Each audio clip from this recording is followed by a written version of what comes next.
Hello guys! Ang cooking natin today ay pusit. Rellenong pusit. Ito yung mga ingredients natin. Igigisa na natin siya guys. Kasi na-prepare ko na yung mga ingredients natin. Lagyan natin ng mantika.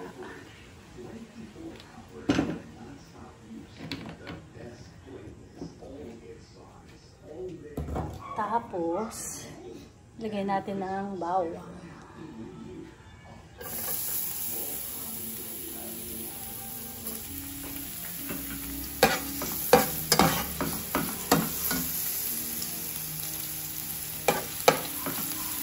Ang bawang ang una lagi sa ating patigisa.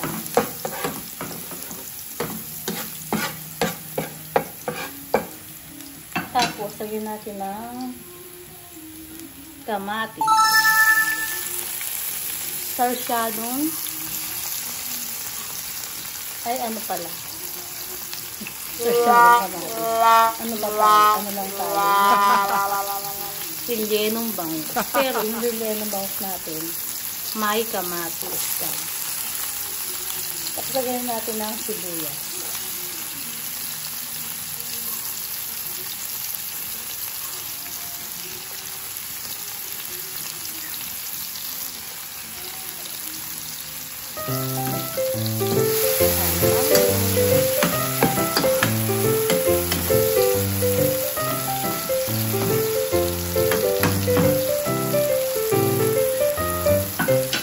Guys, lagyan natin ng siling mahaba. Yung maanghang na siling mahaba.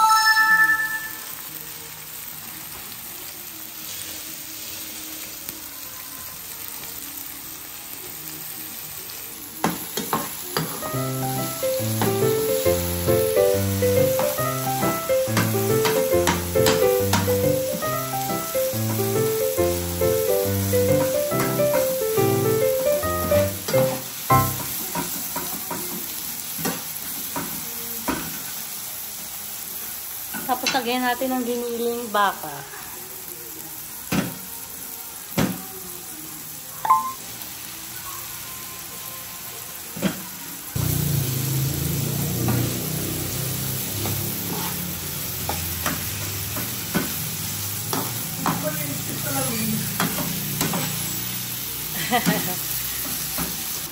Halo-halo.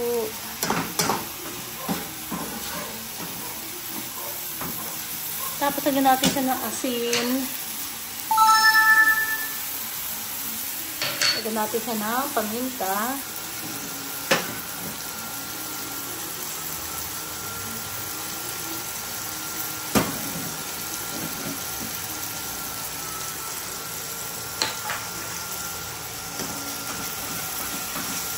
Ang konting patis.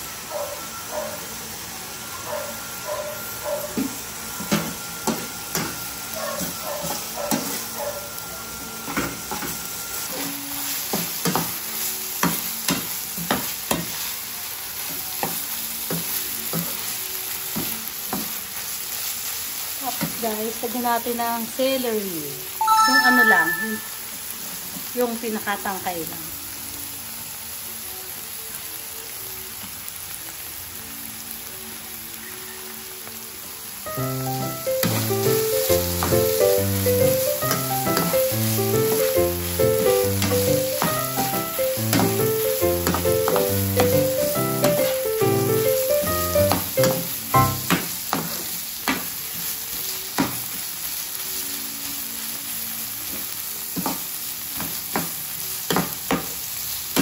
Tapos guys, palalamigin natin siya. Pa-off na natin. Palalamigin na natin siya kasi lalagyan natin siya ng egg. Mamumu kasi yung egg pag nilagay na natin na mainit yung yung ating nilutong giniling. Patayin na natin. Okay guys, malamig na ang ating giniling. Kanina pa natin itong minisa. Tapos lagyan natin ng egg, 2 egg.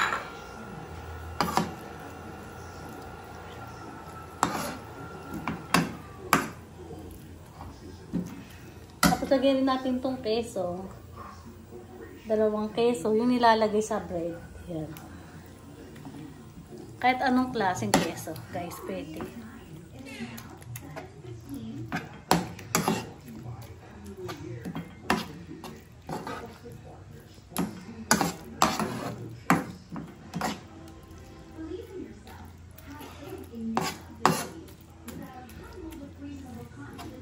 pampalasa kasi yung ating keso. Ayan. Durugin natin yung keso para mas masarap, mas malasa sa ating rellenong puset. Tapos lagyan din natin siya ng pickles. Konting pickles lang guys. Pero dagdagan din natin kasi mga isang kutsara. Yan. Saluin natin.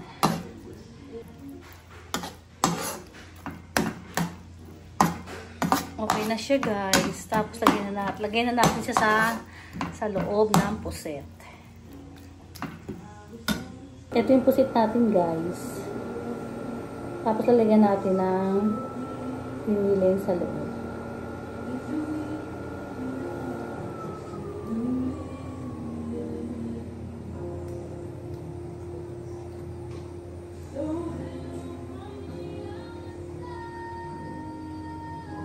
Ayan guys, hanggang sa mapuno siya. Ganyan gagawin natin. Ayan. Isa-isa natin lalagyan ng laman sa loob ang puset.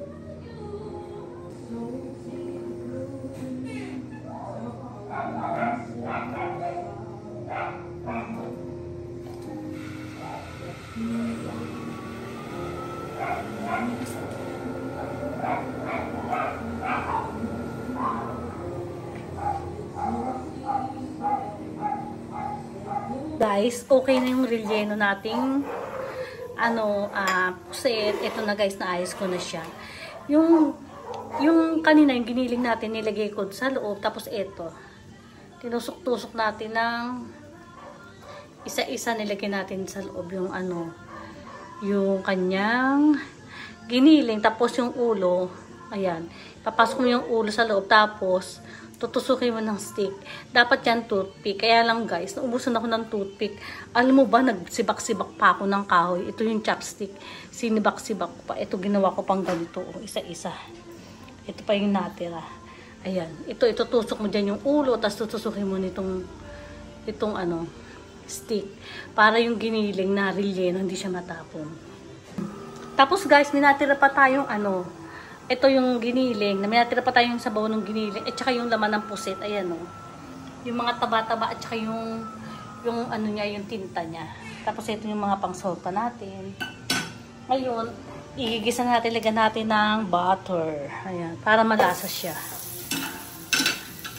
Butter ang ilalagay natin guys. Para mas masarap.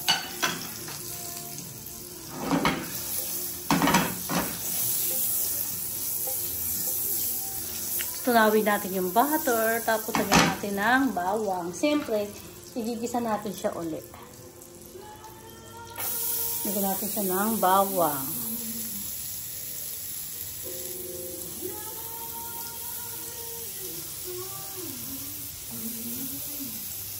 Bawang at sibuyas. Pangalawang gisa na natin to guys, kasi nga, lulutuin natin ulit siya yung puset. Kasi kanya niluto natin yung giniling.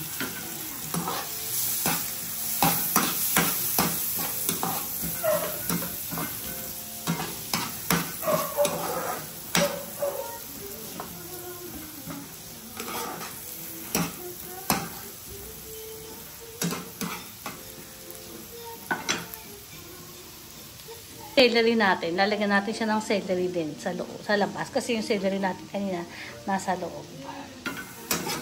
Luto na ang ating sibuyas at bawang. Ilagay na natin ang puset guys. Ito yung puset kanina. Pakita ko sa inyo ulit. Ayan. Isa-isa natin tinusok, tapos nilagyan natin yung giniling sa loob. Ibuhos na natin siya lahat. Ayan siya guys.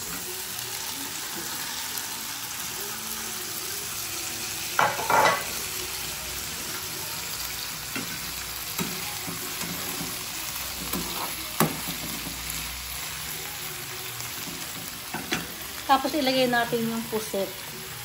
Yung puset na naman kanina sa loob ng tiyan. Ilagay lang natin siya sa gilid.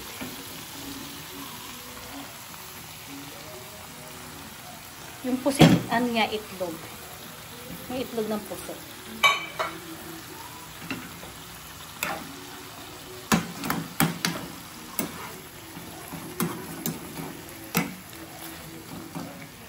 Tapos guys, isabaw na rin natin yung sabaw ng giniling kanina.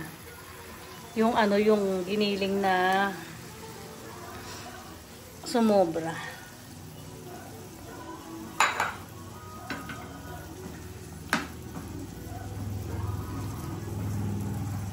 Tapos pakukuluin lang natin siya ngayon guys. Rellenong puset.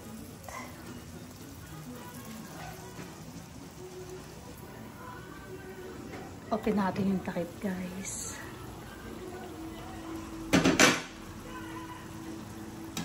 Kumukulo na siya. Tingnan nyo guys, oh, ang sarap.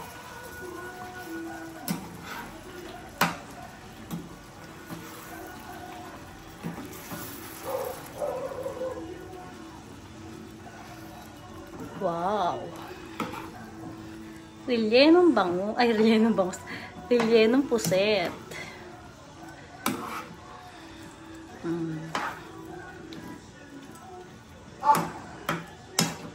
Hindi kumuli yung ano guys. Hindi kumuli yung puset. Yung ano, pinakatinta niya. Ayan o. Hindi siya makulay.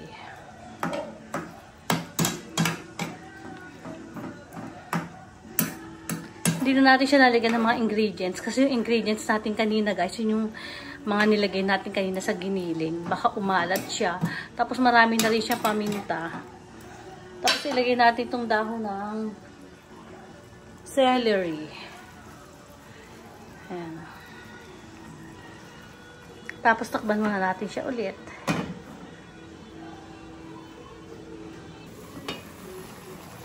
Ayan guys, kumukulo na sa sobra. Ang ating rellenong pusit.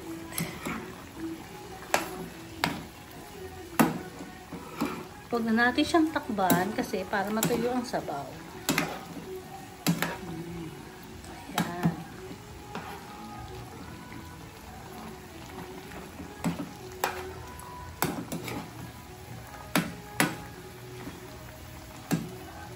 Tapos nag-isa na rin ako guys ng repolyo. Kasi may sumobra akong repolyo sa pansit. Igilis ako na rin siya ngayon. Para meron tayong gulay. Giniling lang to guys. Yung giniling sa relleno kanina dyan. Kumuha lang ako ng konti. Tapos nilagay ko lang dito. Ayan siya. Igisa lang natin siya.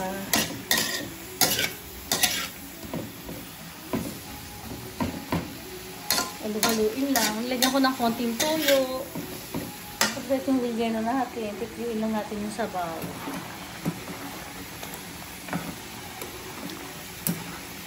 Mabilis lang naman maluto guys ang puset.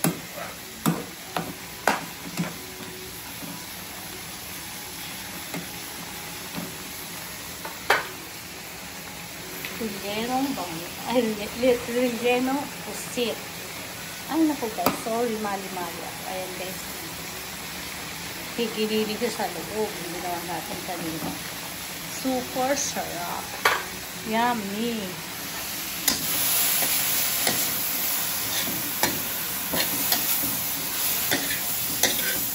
Tapos, ito yung papartner na.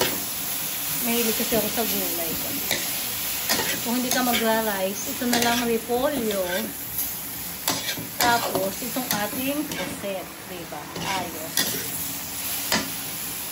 No rice. Pero ako, magra-rice pa rin ako guys.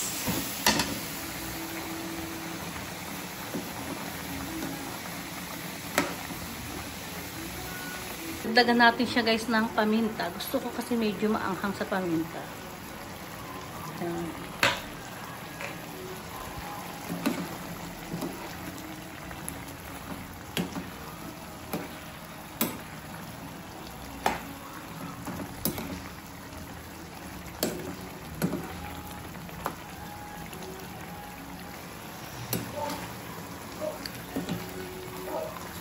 Okay na ang ating rellenong pusit.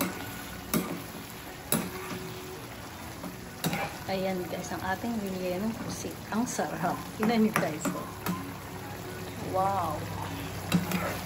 Dumami yung kiniling. Ah, yun yung ano, yung mga lamang loob ng pusit. Sinama natin. Ayan. Ang sarap-sarap guys. Oh. Rellenong pusit. Wow. Tapos sinagyan natin ng ngayon tayong kapartner na repolyo. Ang sarap-sarap. Yummy. Okay guys, luto na ang ating relleno. Rellenong pusit. Mga pusit na masarap. Ayan. Nakagawa tayo. Matagal ko na itong gustong lutuin kasi request to ni Jean. Gusto nilang matikman. Ang rellenong pusit. Matagal na kasi ako hindi nakakapagluto nito sa kabilang bahay pa guys. Kaya ngayon, eto. Ang ating rellenong pusit. Tikman na natin siya guys. Off na natin siya guys. Kailangan natin tikman kung masarap o ano. Diba guys? Siyempre masarap to kasi luto ko.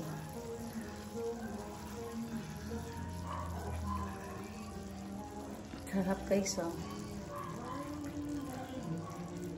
Siyempre mainit pa. Papalamigin pa natin guys. Mapapaso na naman ang aking bunganga. Mamumula na naman ang aking lips. O diba guys? Ang sarap ng pusit. Tikman natin. Ang sarap. Wow. Ako ang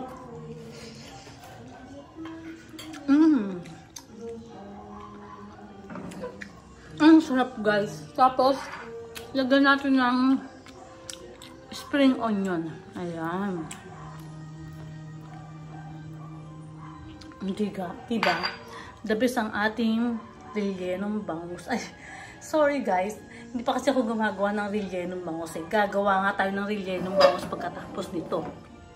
Ngayon muna ay rellenong pusit. Thank you guys sa aking masarap na luto. Tapos, ano, perfect. Ay, hindi pala siya perfect. Pag nagluto kayo, yun ang perfect. Guys, thank you so much. Love, love, love.